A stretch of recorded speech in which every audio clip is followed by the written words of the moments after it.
In an individualistic culture, the narcissist is God's gift to the world. In a collectivist society, the narcissist is God's gift to the collective. Walk the path of the middle.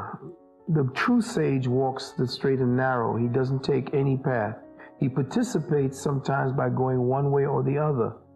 You see, and he can dive into the collective, and live under like a Chinese, Japanese kind of energy, or he can live into the white man or jump into the white man's energy, live as the individual, hoping to find a collective. And remember, each principle, the collective versus the individual, every time you find yourself focused into one, you yearn for the other.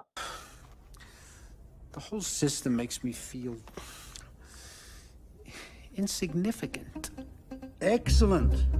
You've made a real breakthrough. I have? Yes, Z. You are insignificant. I am? Let me say that again.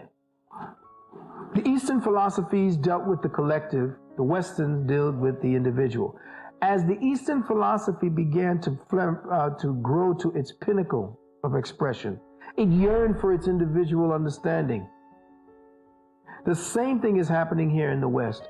This preponderance of energies focusing towards the individual has us screaming for some form of collective energies to bring us all together inside of this man. So the trick is to walk the line between the two. And as the individual experience what it's like to be in the collective, and while in the collective, allow the individual to process the experience. You see, and then you would be in the scales of Ma'at. You would be dealing with the scales of Ma'at, and you wouldn't be judging either one, and therefore you would have no animosity or no fear of either one, and thus no resistance. What's possible for the individual man is impossible for the masses.